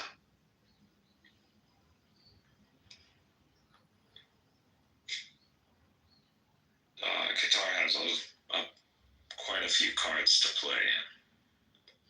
I like it. I like Netanyahu. I like how keeps everything exciting. It's as expected. Sinwar really read Netanyahu like a book. Like he read him like a book. Honestly, like I didn't. Either Sinwar's a prophet or Netanyahu's that predictable, and he is. He's your boy. He's your Boy Scout. Like that thing is, he's so good, and because he's optimal, it makes him predictable. And I didn't think like Sinwar's crazy, bro. Like Leif is crazy, which I don't blame them. Like they got to that point, like they're just like fuck it, right? They're getting to that old age. Like, what are they gonna like old age and die? Like, what are they gonna do? Like, just grow to be 80 and 90? Like, of course not. So they use that against them. They pick the timing, like the way the domino effects are falling. Like, it's just like when they said regional war, like it was like, and like Sinwar's been talking about this. This wasn't new. Like Sinwar and like officials in Hamas have been like discussing this. We have videos go back to like 2014 on this. Like it's not something that's been hidden. Like this notion of this like large scale attack and kidnapping and taking captives or POWs or whatever. Like even taking hold of kibbutzes on the outskirts, like they even discussed that. So that's all been discussed in public. Accurately, like humiliate them on October 7th. I mean, I don't know what it was about the RPGs on October 7th, but those things one shot at those Merkavas. Like I was like, I still have the footage. I look at it and I'm like, what changed about the tanks that like this is like not how it is now? I don't know. I guess that reactive armor does really kick in, doesn't it? We give it less credit than it's due. But yeah, that shit saves lives, huh? Yeah. But it was spectacular failure, and they got him. Like Hamas has been pretty good so far at like predicting every move. Like they've been ahead, and I think like the strike is clearly like frustration of that. At the end of the day, you got Khalid Mashhad and Hayya. They're just like in Doha. They're just like chilling, and they're like negotiating from like villas and shit. Like they're not. It's at the end of the day, it's like what's. They're chill. Doesn't seem to negotiate again, and like they're just chilling in Doha. Like, fuck that shit. I mean, they're winning. They're winning. I don't know. They're winning. Who would have thought?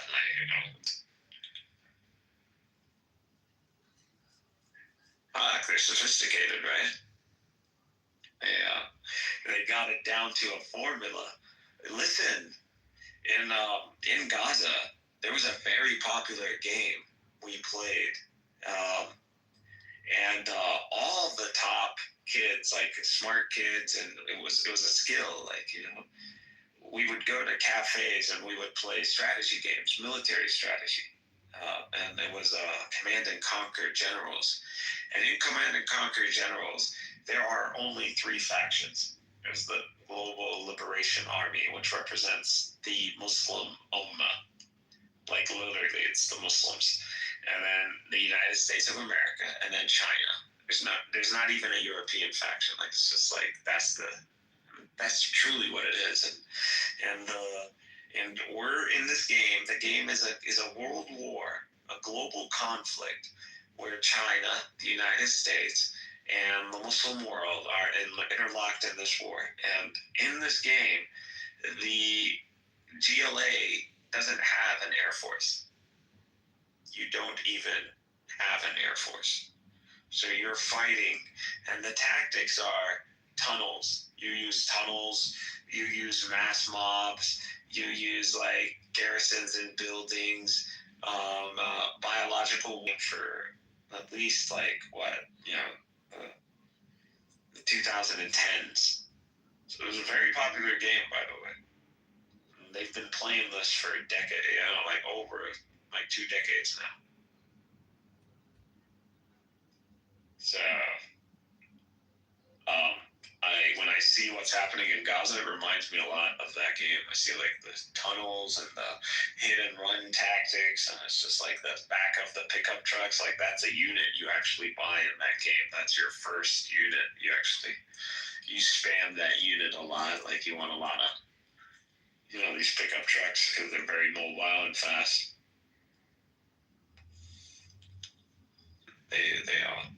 They strategize it. Like they're all about like, gamifying it all.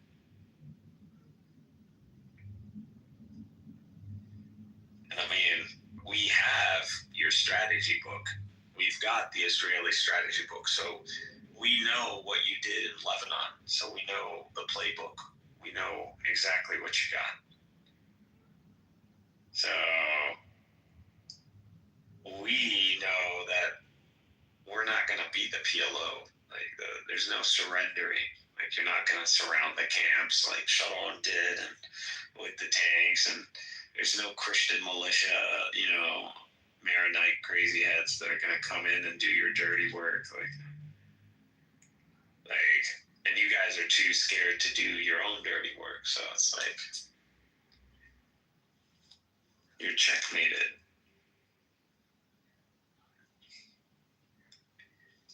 And human shields, you want to say human shields all day long. Who gives a shit? We got 700,000 people in Gaza City. Come take it. Come take it.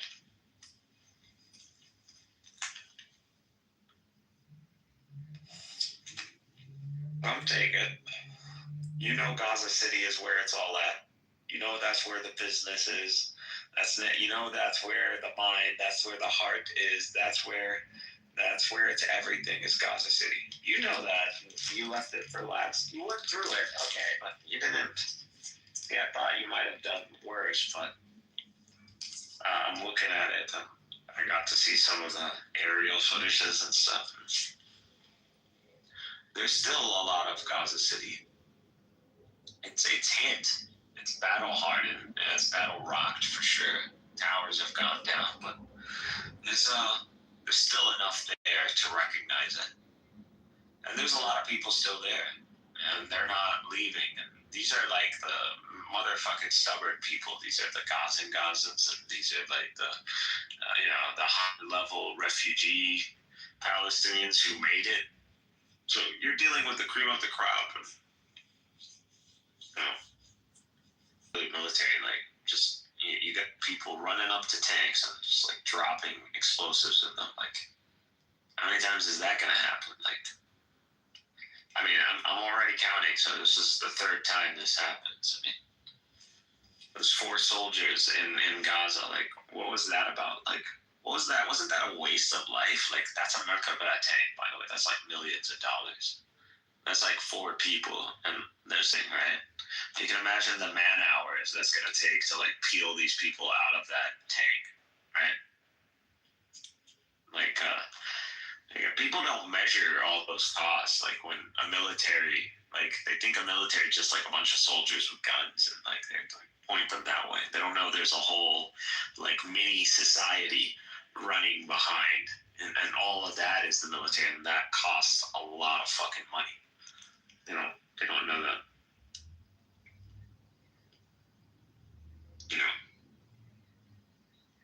So just like Like it's fucking weird in the middle of Gaza, like with a hatch open. Like, what the fuck mentality is that? Like, what kind of military training is that? Just like pops it, throws in an explosive, and just like runs off. Like these kids are gonna be like movie stars, like and for the future generation. Like these guys are just like, you know, imagine now you're a 10-year-old Gazan kid watching this shit. Like imagine that. Like that's fuel for a whole new generation right there. And my generation is fueled by like a few little kids that have thrown rocks at tanks and got like killed. But this generation is gonna be fueled by like a bunch of like 20-year-olds, maybe even younger, or maybe like 20s, maybe young 30s, maybe running up to tanks and like just blowing them up.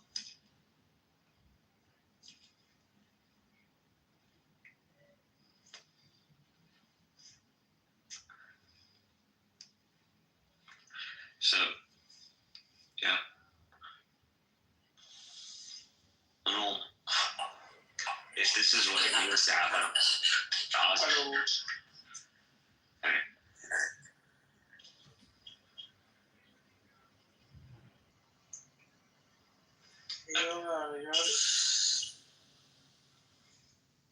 Well, you wake up and then come back.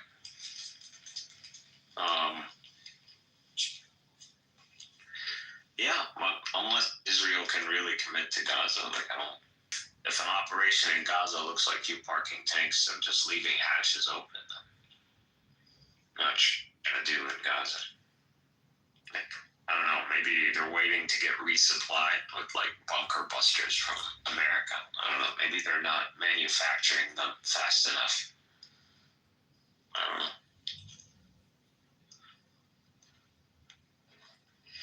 Maybe the killer Death Star needs to be cooled down. But, you know, if they're like worse, if them doing their worst is gonna take them a year, then, you know, if it's gonna take a year, you already lost. Like, what the fuck? Like, it's gonna take you a whole year. You already should just call it. Starting wars with the whole region, is it gonna do you a favor? It's not gonna, you know, just accept it. The whole Zionist project, it was never meant to succeed in the region to begin with. Go down quietly, don't go down, you know, don't try to be a suicide bomber. Don't, you know, there's no honor in this. You know, just go down, you know, peacefully, everybody dies, you know, it's okay.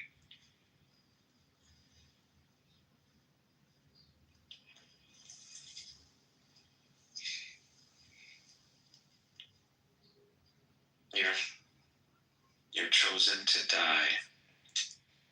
You're the suffering servant, right? That's what they want to be. They want to be the suffering servant. They want to be Jesus. Let them be Jesus.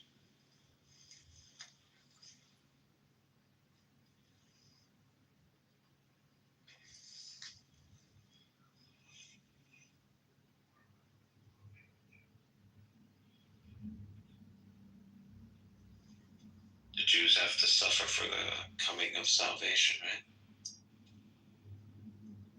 Suffer so salvation can come. Salvation through suffering. Judaism.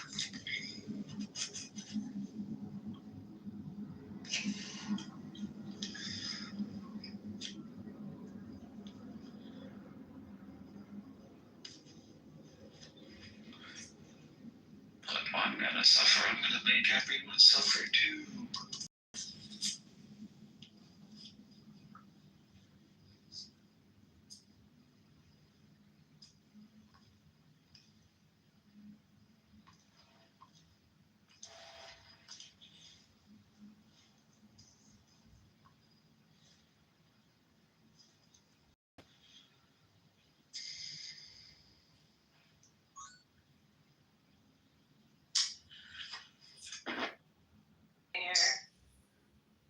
What's up, Dimitri?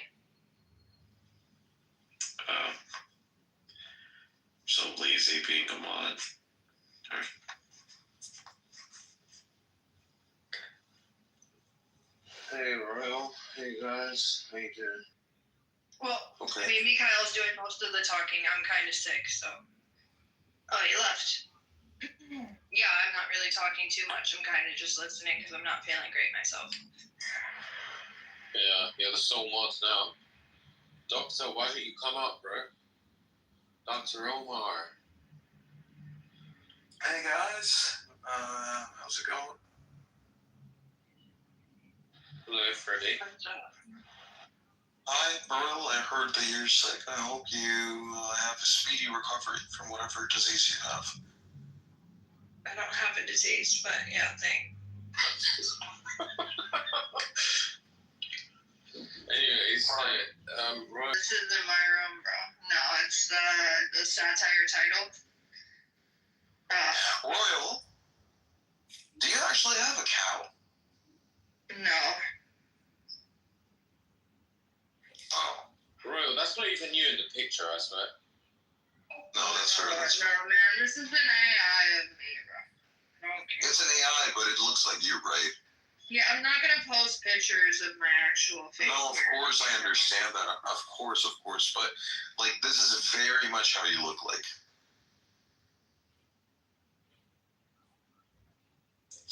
I'll take that as a no. Shit, Freddie, you're that guy.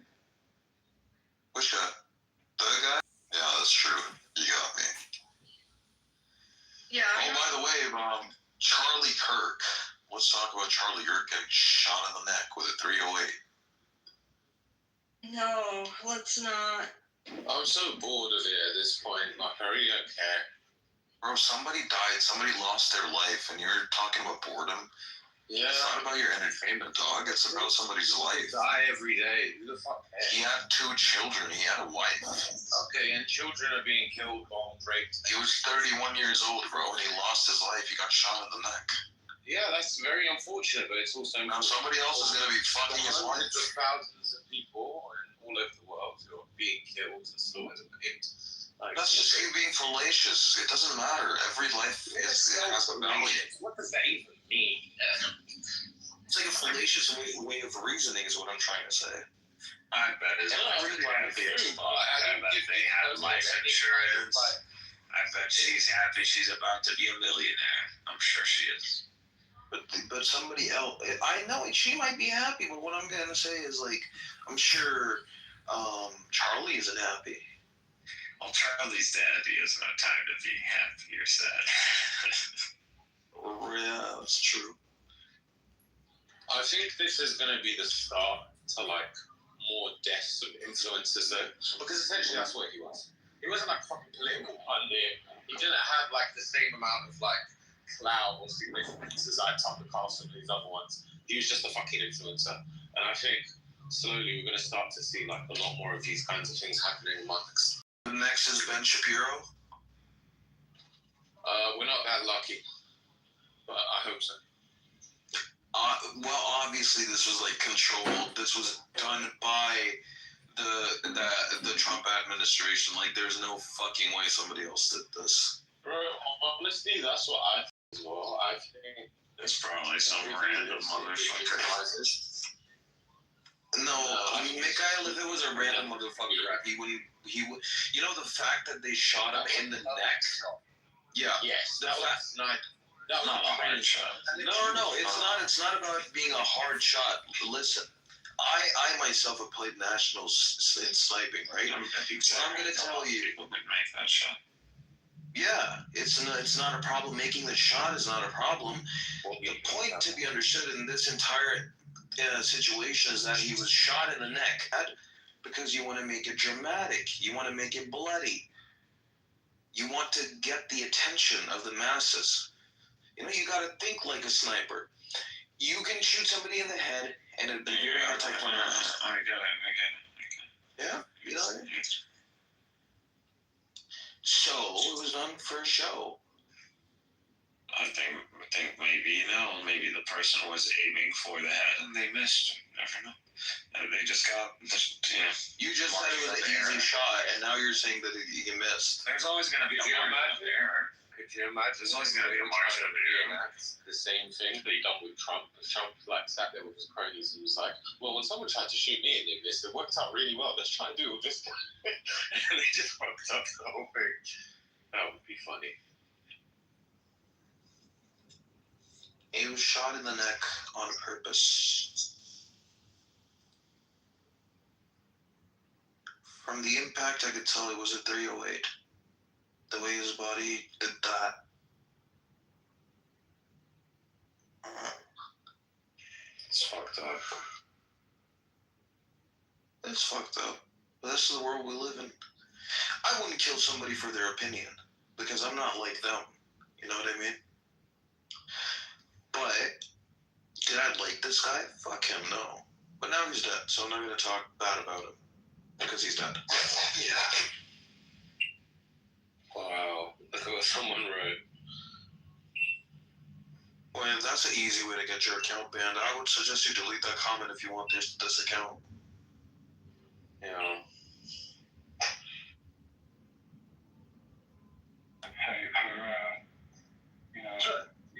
Yeah, what's this about Trump having a stroke? Is that right, Chucky?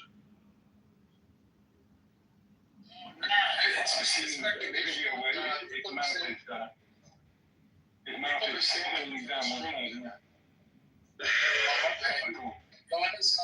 I was watching the news earlier, when he was making his speech, people were speculating that he had a stroke, but nothing came out officially. What did he look? TV? His mouth was like down on one side, like it looked like he had a stroke, a mild stroke probably. We'll have to look that up.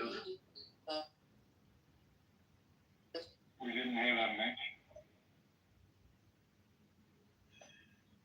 He deserves far more than that. Hi, Luna.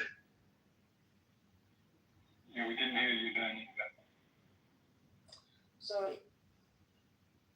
So I said that Trump is far more bigger punishment than what you said with the mild stroke. Because you can't be complacent, with the same genocide. We think God is gonna give you good life. Never.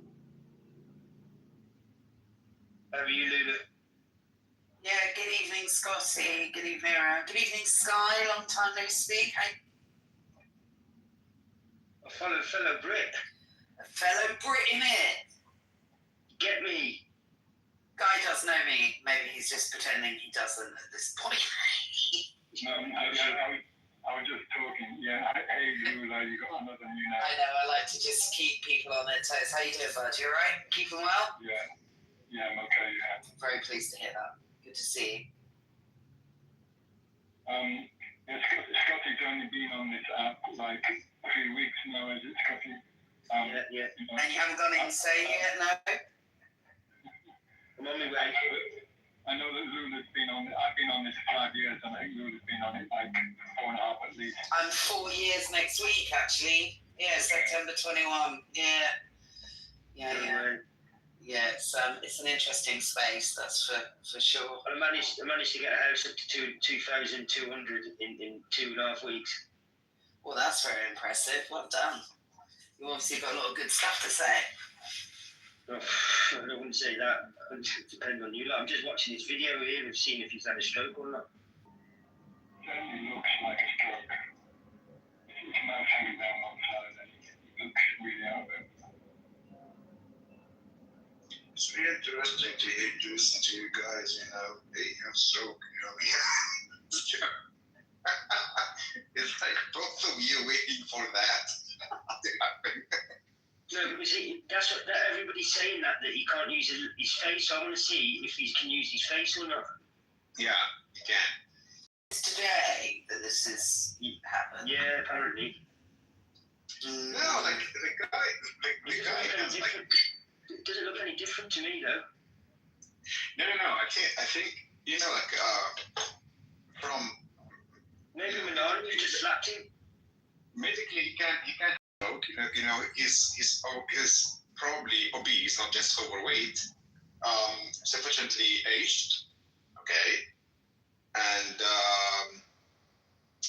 I don't know. I don't think that he's a healthy guy, so he can have stroke. He's prone to have stroke.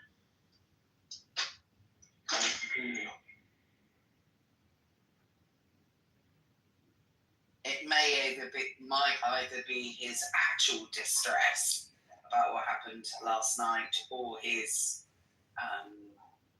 acting distressed about what happened. Not that I'm a cynic about Trump or anything. I wouldn't wish him dead or anything. Jesus Christ, no. Oh no, I meant because of what happened with Charlie Kirk, he could be just so distraught by it because it was his mate that he's upset and that's why he looks different today. Or it could be that he's putting that on slightly because he's also Donald Trump. But I don't wish harm on anyone, including Charlie Kirk. I think it's terribly sad. Me too. Me too. Exactly the same. Donald Trump doesn't care about anyone except himself. He does care about his image, right? So if he looks like he's been troubled by it, then that he would think that he would get sympathy as well. Because Charlie Kirk, in order to push that narrative, I mean, I so hope that's not the case. But honestly, I wouldn't put anything past him. Well, you do get a thing called free speech, but you can't get free speech without consequences. So in Britain, you know where we are, we're allowed to say what we want when we want. But this just goes to show that you can say what you want and you can do what you want when it comes to things like free speech. But it does come with consequences. Yeah, and it's interesting. My dad was saying earlier that it's sad that a young man's lost. I was talking to my parents on the phone about it, and he was saying, it's sad that this is a young man, a father who's lost his life, but actually how much violence has he incited by some of the things he said against other people. So you're right, there are consequences. That doesn't mean it's right he's been killed, but it's violence, hate breeds hate, love breeds love, right? The old Martin Luther King quote, better than I could, but... Yeah, it's never true word said. You can say what you want, and we can say what we want. Like I could say some nasty things to some people, but it does have consequences. It can ruin the rest of their day, for instance, or it could cause their older brother, their older sister to come and exact revenge of their own type on me or whatever. So there is to a degree you can say what you want. It depends on what level you're prepared to do that. Sometimes my gran would say to me, "You say it best when you say nothing at all," like the old song used to go. The Westlife song of Relief. Yeah, Roman Keating, wasn't it? You said Roman Keating, you said nothing at all. Yeah, sad that. Yeah, sometimes it makes a bigger difference. It makes more of an impact when you don't say nothing at all. Sometimes it's better to just hold your peace, isn't it? Yeah, and just keep it held inside because, like you said, there's a father with two kids. It's not now. They've got to grow up without a dad now. But he took that, especially with the things he was talking about. Anybody with common sense would know. That's a hot topic to talk about. Like someone like Martin Luther King was assassinated because he was, quote, controversial, which is crazy for us now, but he was at the time. But he was peaceful. He wasn't inciting hatred. He was inciting love. And he was still assassinated. So obviously, if you're going to be inciting hatred, which, he was with a lot of the things he was saying, particularly about the LGBT community, about race, about all kinds of things, and then weaponizing his Christianity against people. I'm a Christian myself, and I still recognize that's what he was doing.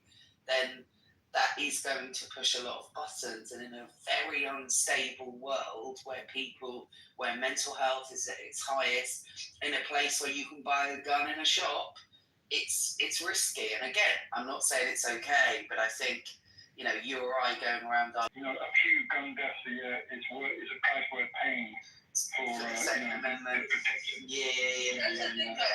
I don't think he would have changed anything. I think even if you told Charlie Kirk, you said, "Hey, look, you're gonna have to die for your cause. You're gonna get shot in your neck in front of your kids." I don't think that would have changed anything, to be honest with you. No, me neither. How are you, Loza? I'm good, but I don't know where my baby's crying. Oh, bless you. See, I wouldn't know it was you till you spoke again then, because I've had that many. I've called that many people lows then, and it's not been you. It's just your voice. I can tell who when it's you now, because the name changes. It just I can't keep up with. Why can't everybody just be called the same name like me? Yeah, sorry, Scotty. This is like my other account too. This is like my chill account. But I've got another account as well. Yeah. Usually I don't speak up that much on this account, but yeah, I mean, see, that's the thing. I don't even really. I've never really liked Charlie Kirk, but Oh, really? Wow. yeah. Like a lovely guy, though. What a lovely guy he was. So, You know, I mean, I feel sympathy for his kids. I feel sympathy for his wife in the sense of kind of celebrating his death, and it's like you become a person like him, you know.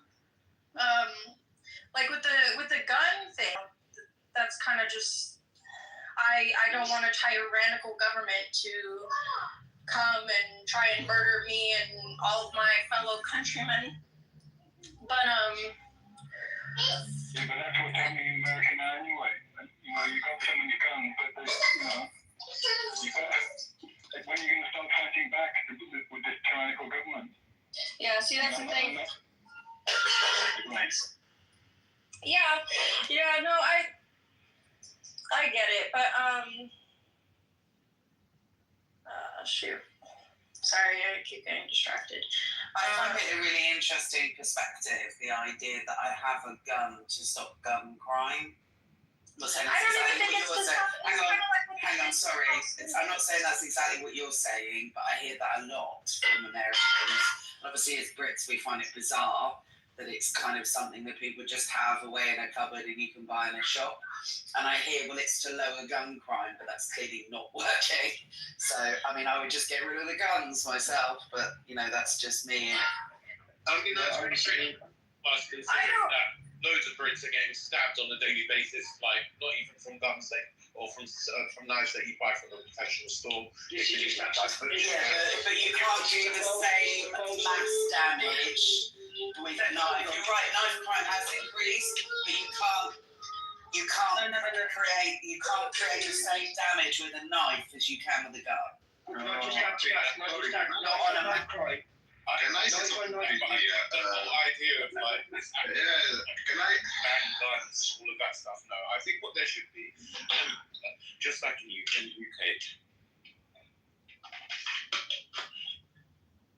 Can I just add to that, Aaron, quickly? I think there's a level of extremes where one side just completely wants to ban, another side think they're allowed to buy a fucking AK from a Walmart, and I think that's obviously ridiculous. But there needs to be a line. No, I was just agreeing with you. That's how I feel. Like, I don't think that they should be so unregulated. I don't think any freaking whack job should be able. And also, I think you should be forced to take classes periodically. Like, every 6 months to a year, you should be forced to take gun safety classes, because it's amazing how many people own guns and they know nothing about gun safety or anything. They don't make them take classes. You know, I could go to Walmart right now and buy a gun. That's the thing that I really don't like, you know? But yeah, sorry, continue. I was just agreeing with you because, yeah, I mean, it's like one thing to own guns. That's why we have the amendment, right? But to just make them accessible to any crazy a-hole, I completely agree. But what I don't like is when people try and draw the argument of like the UK being, and I'm not saying Lula done this, but like a lot of people in Europe or in other countries, they kind of like draw the argument and they try and present ourselves as if we're just so civilized and like modern and all of this stuff. And I think at the same time, Britain is a bit ridiculous. Like if someone comes into your house to try and burgle you or hurt you and your family, you can't fucking hurt them. That is ridiculous. But but I'd rather that than kill someone with a gun. Can I say something? You don't have to kill someone, but I mean, like, if it's a case where it's you or them and they're physically trying to hurt. Yeah, but Dimitri, have you heard of anyone in the last 25 years of anybody that's gone into somebody else's home while they've been inside that home and burgled them and used a knife or a gun? Bro, are you joking? Like, it happens all the fucking time in the UK. All kinds of burglaries happen. Tell me once. I mean, I couldn't give you a specific date off the top of my head right now. I'm fucking One case. Bro, you're being ridiculous. Look it up yourself. I'm not being ridiculous. I'm not being. Listen. Bro, Right, you're joking. There's literally like I've done a lot of looking into this one particular subject because one of my friends was knife. He was one of the victims of a knife crime. Yeah, knife crime in the UK is predominantly a knife crime. You knows the offender. The offender who commits that crime to the person knows that person randomly walking into a house, burgling a house, or doing it meat walking down the road, or somebody else. It's near 9 on in never heard of. Right, like it as if you were going to get shot in America into a mall. Somebody walks into a mall, starts stabbing everyone, or somebody walks into a supermarket, starts stabbing everyone here. It's near enough unheard of. Only the last couple of times has been when we had them terrorist attacks, and the geezer attacked the other guy with a narwhal whale tusk to try and protect himself and a fire extinguisher. That's really randomly a one-off.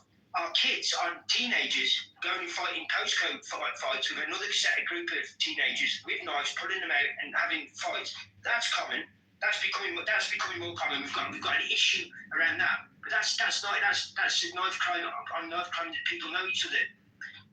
When it comes to like people burgling houses, it's absolutely rubbish. We had Tony Martin who shot the farmer.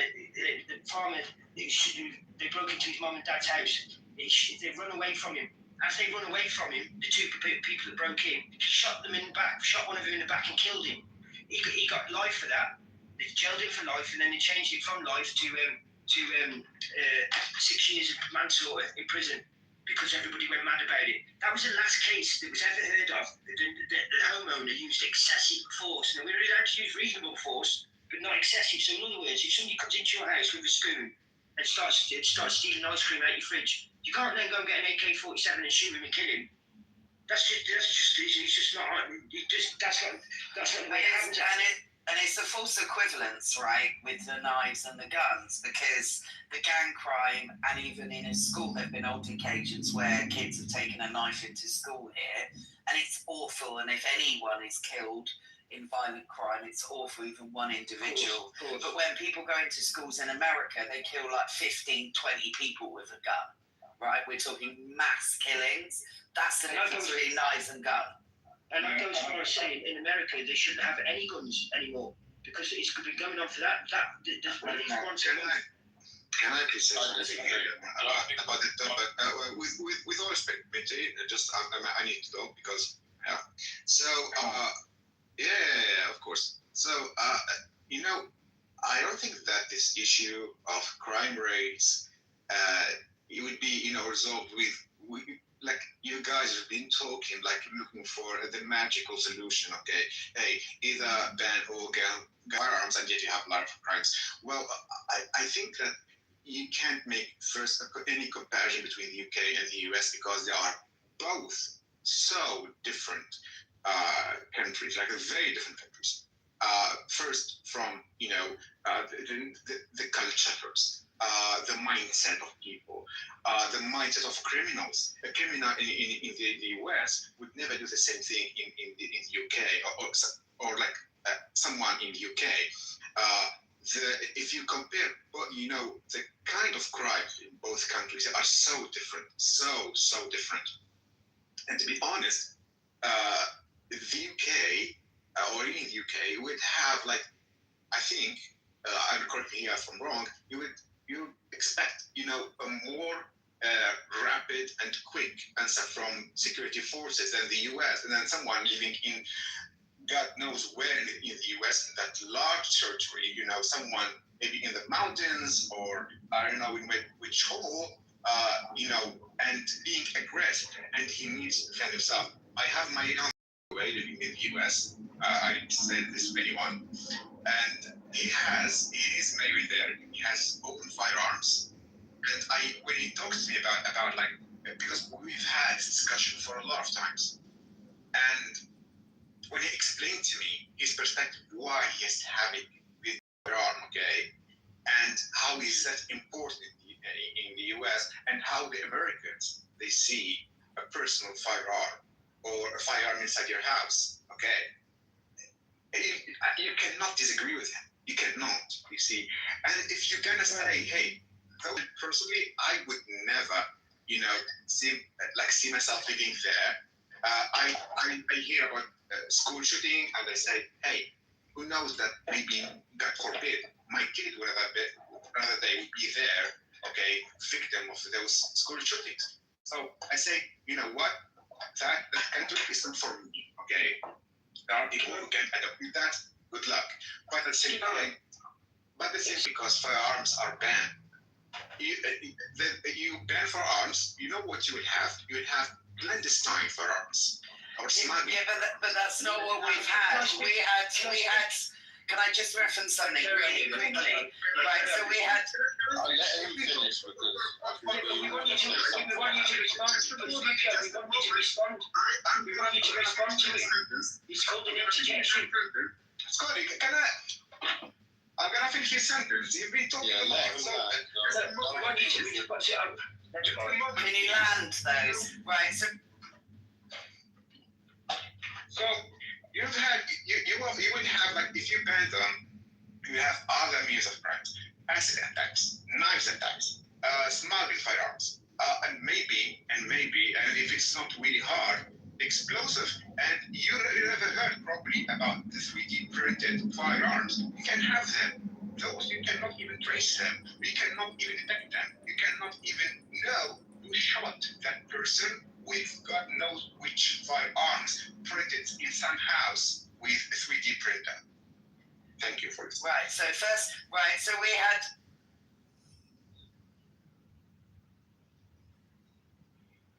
Where you going? That's. But I think his point was Oh, can I speak without being into? Well, yeah, I haven't actually finished, Dimitri. If you could. You were cutting off in the building. You were cutting off a little bit. We couldn't hear you. Thank you, Sky. So first of all, can you hear me clearly now? I can hear you, Lou. Yeah, perfect. Yeah, cool, thank you. So first of all, it doesn't seem like you know a lot about the UK because we don't. Early 90s in Dunblane in Scotland, where a man who had an unregulated gun walked into a school and shot up a load of kids. Pre that, about 5 or 10 years before, there was another man that walked through the streets of Hungerford near Berkshire and did the same and killed loads of people. Both of those people had severe mental health issues and had access to guns. Guess what happened? We stopped people having access to guns and we haven't had a mass shooting since, thank God. There have been odd occasions, but we haven't got loads of clandestine shootings going on. That's not the case. You're not wrong, we have crime. But the point I'm trying to make is thank you for the hearts as well, Brandon. What you do get is individual or smaller amounts of people impacted with those attacks. We've got problems. I'm not suggesting at all that the UK doesn't have problems, but I would never want guns here. And I'm so glad that after the Dunblane was a mass shooting, and straight after that, the law changed, and we haven't had any mass shootings since. So please, God, may that. Yeah, you guys took away the guns and it was substituted with knives, so now you guys just. Yeah, that's what right, and I've just said, there's not mass killings from knife attacks. Like, Yes, there is. There is no resistance. There isn't. Yeah, can I speak? Hang on. Let Dimitri go. Let Dimitri go. Yeah, so initially when I first started speaking, one of the things I said is that I really don't like this idea of like absolutes, and I think Stevie kind of picked up on that like the US and the UK are very different kinds of societies. There's a lot of different culture and things like that at play. But I think the bottom line is that there's no perfect scenario, neither in America nor in the UK. Whether we don't have a big enough gun problem, we do have major problems, and we all know that theft right now in London is rife, and in a lot of cases, and I think it's a reasonable reaction, but more often than not, you have a few people chasing a guy with a Rolex who are wielding a fucking Bowie knife or a zombie knife, and he can't do anything. So I don't think that's a good idea either. But I think both of these places need some kind of like fucking intervention where someone steps in and says, really and truly, if someone's coming after you, you can go to this resort. And I think in America at the same time, there needs to be some more regulation. Now, I'm not saying that guns in the UK is the ultimate solution. But you can't compare like having something Yo, stuff. I keep trying to speak. Hey, hang on a second. I just want to say that I keep hearing Americans saying that, knife crime in UK. And yeah, there is some, but I think there's a really distorted view of lots of Americans that we have mass knife crimes like you guys have mass shootings in America. Nothing like that.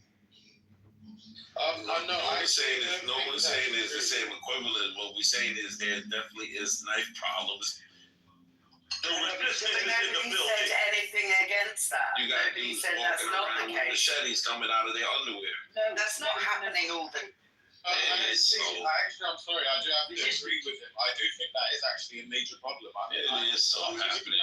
You were just talking about theft, though, Dimitri. You're saying someone's trying to steal something from you with a knife. That's not the same. Hang on. I didn't get a chance to respond to you before. You said someone comes after your knife for your Rolex. Well, you know what you do? You give them the Rolex. It shouldn't be happening, but that's not the same as being shot in the head in the Yeah, well, I also said that's not the ultimate solution, but I've also wanted to say quickly that my nephew, he's actually had a lot of trouble going to school now because kids on the tram on his way to school have zombie knives. So I have to actually go.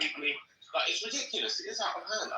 Totally agree. I want to just defend something to resistance.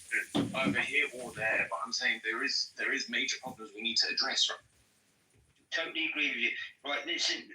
Resistance, you've got to stop saying for me, for instance, you've got things that like it's going on rife and it's around here everywhere. I just explained earlier on before you got in the room, we have got an issue with knife on knife crime, but it tends to be 80-85% of the time, it tends to be that it's known offenders on each other, normally between the ages of 12 to 13 years of old. It starts at normally, and I know that's way too young, all the way up till the postcode that one lives in. That one, he comes down my street. But it's not random people. Not normally, it's not random. Like he just said, it's very, very rare. Somebody coming up for his Rolex with a machete. That's quite rare. I know it's getting a problem in London with theft and all that. But when it comes to knife crime, it's normally known offenders on known offenders. As in just really walking down the street and getting hit by somebody I don't know and randomly that's very far between. I'm telling you that now. I've lived here. I've walked these streets. I've been down these streets. I've been in Glasgow. I've brought up and bred it in Glasgow, the biggest city in Scotland.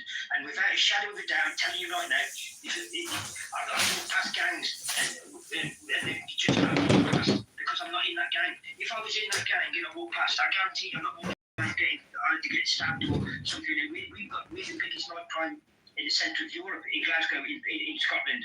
But it's gang on gang. It's not randomness. Now, you've just put guns into them people's hands that have got the postcode thing going on. I never said that. You put pollution there. No. I'm saying this is my point.